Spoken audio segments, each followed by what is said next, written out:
One of the biggest mistakes that I often see new short-term rental investors making when they're first getting started is that they confuse popular investments with good investments. I just heard Seth Godin talking about the same principle. He said pop music isn't popular because it's the best type of music out there. It's popular because it's designed to focus on the crowd and be popular. And the exact same thing is true with short-term rental investments. The most popular investments or locations aren't necessarily the best short-term rental investments, and vice versa. The best short-term rental investments aren't necessarily the most popular. Chasing the crowd can be really enticing, but conflating these two can be a trap. So in this video, I'm going to share with you 3 principles that I live by that have allowed me to define what makes a really great short-term rental investment.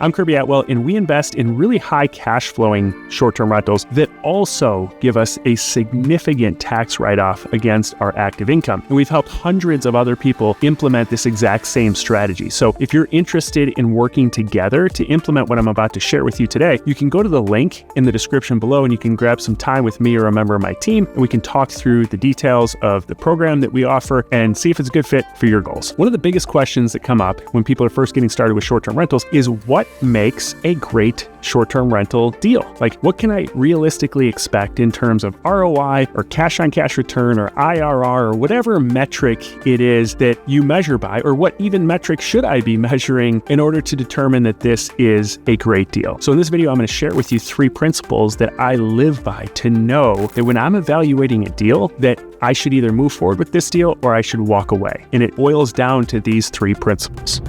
So principle number 1 is what I call the 1% net rule. And the challenge was that there are a lot of different metrics that people use to determine whether a deal is good or not. And a lot of times, if one metric isn't good, I've seen people use another metric to try to justify the deal. Like, yeah, this property is not going to cash flow, or it's going to have negative cash flow, but, there's going to be some equity accumulation, hopefully, over the long run. Or, the cash on cash is low, but the IRR 10 years from now is projected to be pretty good. And so you can kind of confuse yourself depending on what metric you look at. What I've created is what I call the 1% net rule. For most people, they're familiar when it comes to long-term rentals. If you've been in the rental investing space, you've heard of the 1% rule. And this applies to long-term rentals. And this is what most people know. It just states that if you're buying a property for, say, $300,000, that it should rent for 1% of the purchase price, or $3,000 per month. That's what your rent should, on a monthly basis, should be on a long-term rental. And the thought process is that if you subtract out all of your expenses, like your mortgage, taxes, insurance, your maintenance, all that stuff, that you should be left with a few $100s of net cash flow. And that's considered a good long-term rental. Whether you agree with that or not is kind of irrelevant, but personally, I never really understood it, because I was like, what do I care about the gross rent? Why do I care that it's making $3,000 of gross income if I have to subtract out all my expenses? And everywhere that I invest, those expenses are going to be different. Like you're going to have higher taxes in some areas, you're going to have higher insurance. You never know, but you're hoping that you're left over with some amount of cash flow at the end that helps you get to your goal. So instead,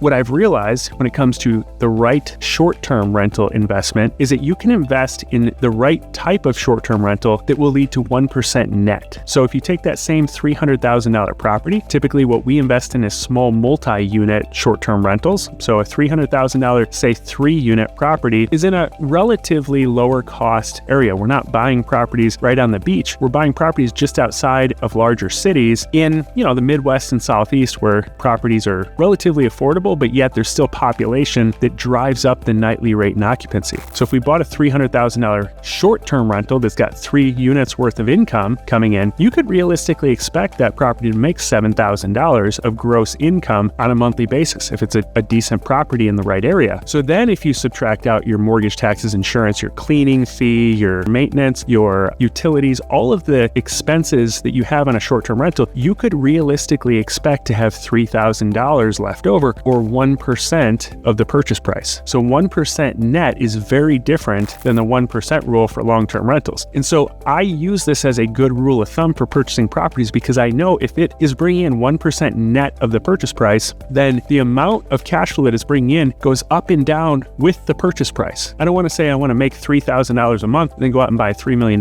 property, because that's not that much cash flow. Or if I'm buying a $100,000 property, it might not be realistic to expect $3,000 on a monthly basis of net cash flow. But if it's 1% of the purchase price, the net cash flow, I know that every other metric is going to be off the charts. Your cash on cash return, your ROI, your IRR, whatever it is that you use to measure a great deal, it's going to be off the charts as long as you hit 1% net on a monthly basis.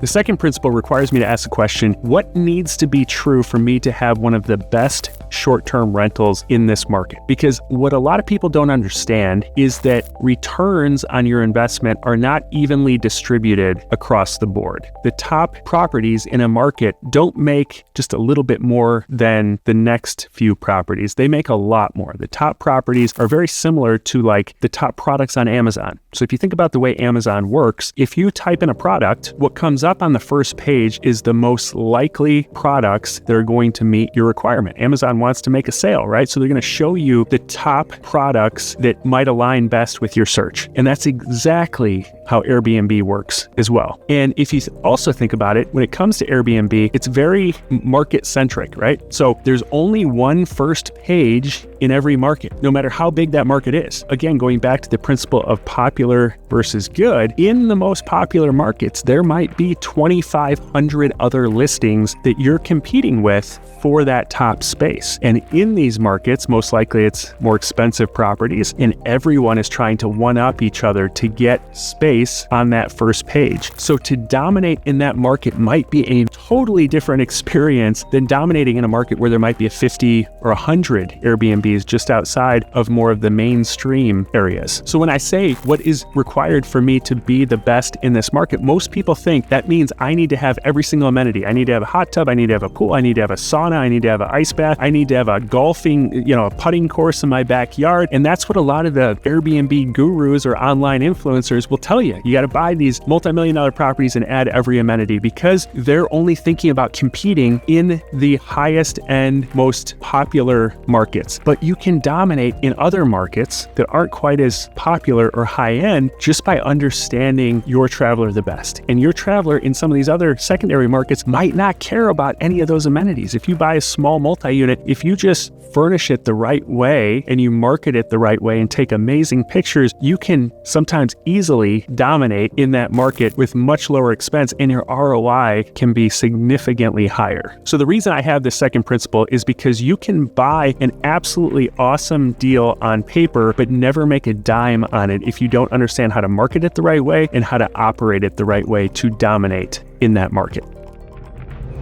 And finally, the third principle is really important if you want to scale to a place of financial freedom and you don't have unlimited funds to do it. So a lot of people approach me and they say, okay, I understand how I can buy the first or maybe the first couple of short-term rentals because I have saved up a down payment and I've saved up the furnishing costs. But beyond that, then that's not going to get me to a place of financial freedom. So beyond that, what do I do then? Like, I don't have any more down payment. Do I just keep working and saving these down payments and hopefully I can accumulate enough property to eventually get to a place of financial freedom? And if you're buying the high-end property, it's going to take even longer to save up those down payments. The third principle that I use to determine is this a great short-term rental is, will the deal still work with 100% financing in place? So when I first say this, a lot of people will say, you're crazy. There's no such thing as 100% financing. It just doesn't exist. But if you think about it, every single person out there eventually will run out of their own down payments. Nobody has unlimited down payments. So typically it's like your first deal or your first couple deals, you have enough funding for your down payments and maybe furnishing costs, then you run out. And so anyone who scales beyond that point, which a lot of people obviously have, is using other people's money 100% to fund those deals. So here's how the structure works that we implement and a lot of people that we work with implement to get to 100% financing. So first, we start with one of the easiest types of loans that almost anyone can get as long as you have a cash flowing property, and that is a DSCR loan. That stands for debt service coverage ratio loan. You can Google it. There's a lot of DSCR lenders out there, or you can write DSCR in the comments and I'll send you over the list of the 4 different DSCR lenders that we tend to rotate through. They always have different terms at different times, but generally the way a DSCR loan works is it kind of mimics a conventional loan in terms of how it's structured. So typically they're 30-year fixed rate loans, just like you would get on your personal residence. And the terms are very similar, just the rate is slightly higher than what you would get for your personal loan. So if you're getting like, say, a 6% interest rate on your primary residence right now, it might be 7% for a DSCR loan. But the payments are structured the same way over a 30-year period. And it's a great loan because they're not underwriting me personally as the borrower. The bank could care less about me. All they care about is the asset. They want to make sure that that asset kicks off enough cash flow on a monthly basis to cover the payments on that DSCR loan. And the bank feels very comfortable lending on that asset then. So if you follow the 1% net rule like I lay out, you're going to be very attractive to a bank because it kicks off a ton of cash flow and it will easily cover that DSCR loan. So that covers 80% of the purchase price. So now all you need to come up with is that 20% and the furnishing costs if you're not buying one that's turnkey already set up as a short-term rental, which sometimes you can do. So what we do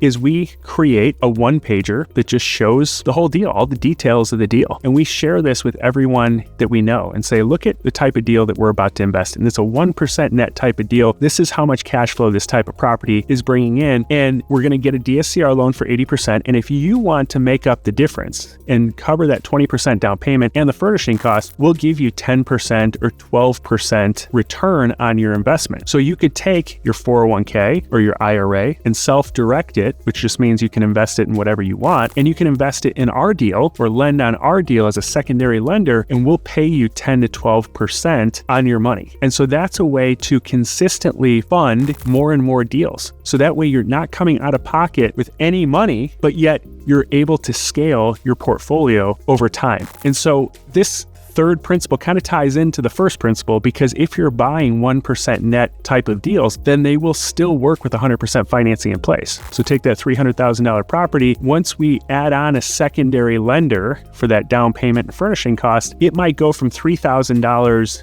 net cash flow, the 1% net of the $300,000 purchase price. It might make $3,000 without that in place. But now with the secondary lender in place, we might make $2,000 because we might pay $1,000 to that secondary lender. So the deal still cash flows $2,000 a month with zero of our own dollars in the deal, if that makes sense. So I get it. As you're getting started with short-term rentals or as you're growing a portfolio, it can be easy to justify deals that are popular and not necessarily maybe good deals or great deals, but Warren Buffett and Charlie Munger never bought the popular deals. They had principles in place that made them always invest in sound fundamentals and good deals that a lot of times weren't the most popular investments out there. So I'd encourage you to put in place, if it's not these three specific principles, that's okay, but I'd encourage you to come up with principles that you run deals through each time you're considering a deal so that you don't justify or fall into the trap of saying, well, everyone else is investing in this type of deal, so it must be a good deal because that's the popular one. And again, if you want my help implementing this, you can set up a call with me or my team at the link in the description below, and we can talk through the details of the program and see if it's a good fit for your goals. Thanks again for spending the time with me here. God bless, and I'll see you in the next video.